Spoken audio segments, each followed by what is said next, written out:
ए सपना जी की अबे जी अब तो नवरात्रा नजदीक भ गए ने। हाँ अपना सबके मैया जी के मंदिर कत पड़िए दनबारी हाट दुर्गा स्थान। धनबारी हाट हाँ दुर्गा स्थान। आप पहले ये से कहे छलिए जे नवका सामान खरीदबे तो मैया जी के मंदिर में जेबे दीप जलबल पूजा करल। कौन नवका सामान कहलिए या ब्याह जी बाजू न। माँ के जो लहठी लेलिए छिए अच्छा उनका सजावे के लेल तकर वर्णन नहीं छे मैया जी ले जी। अहाँ अन्य छिए। हाँ आओ एक गीत के माध्यम से वहाँ सुनो।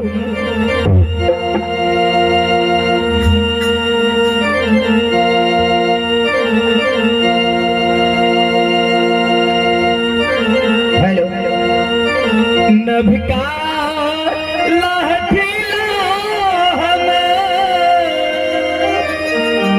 करब सिंगार हे जग जननी मैया।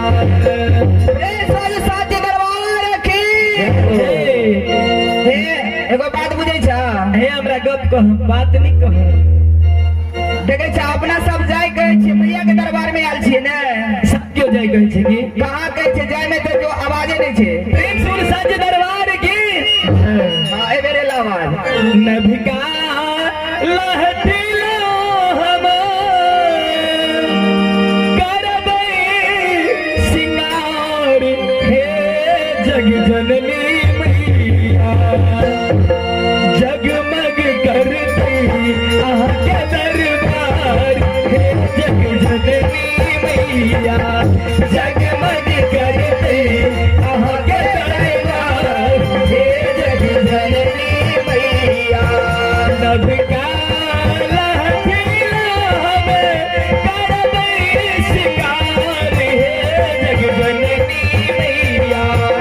नभका लहठी लो हमें करबै सिंगार हे जग जननी मैया। जगमग करते आहाँ के दरबार हे जग जननी मैया। जगमग करते आहाँ के दरबार हे जग जननी मैया।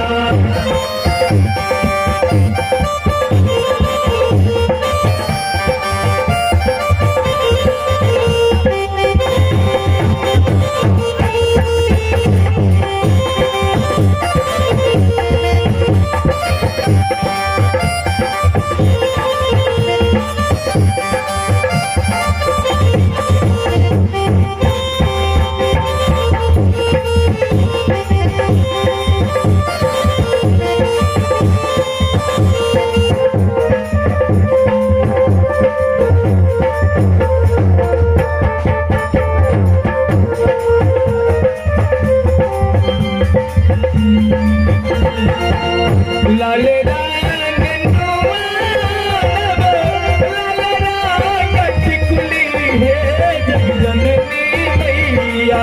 हे सखी सुना गए छिए बोले सखी कत जब पूजा करेला माँ के मंदिर में जेबे कत माँ ललोने छलब का नुआ कौन काम जब मैया के दरबार में मैया के पूजे के लिए से नहीं तू बुझे छा नहीं। अखन तो यार छे बरेली बरेली से जेबे दरबारी हां एना के कहना लाले रंग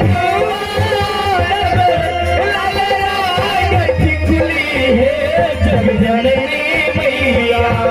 तापर करबै आहाँ के सिंगार हे जग जननी मैया। जगमग करते आहाँ के दरबार हे जग जननी मैया।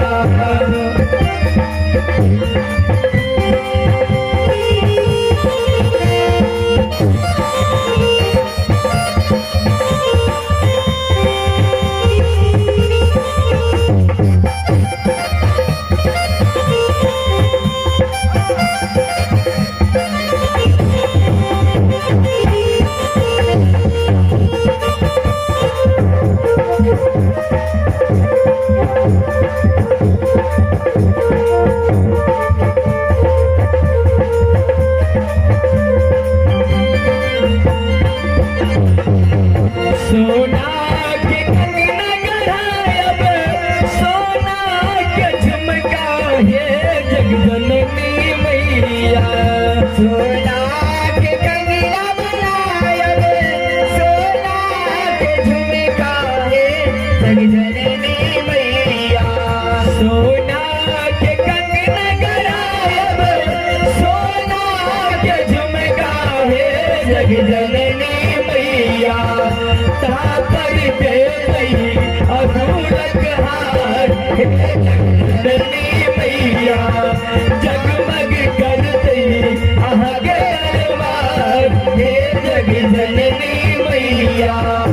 नवकाल हथियावे करबै शिकार हे जग जननी मैया नवकाल हथियावे करबै शिकार हे जग जननी मैया जगमग करते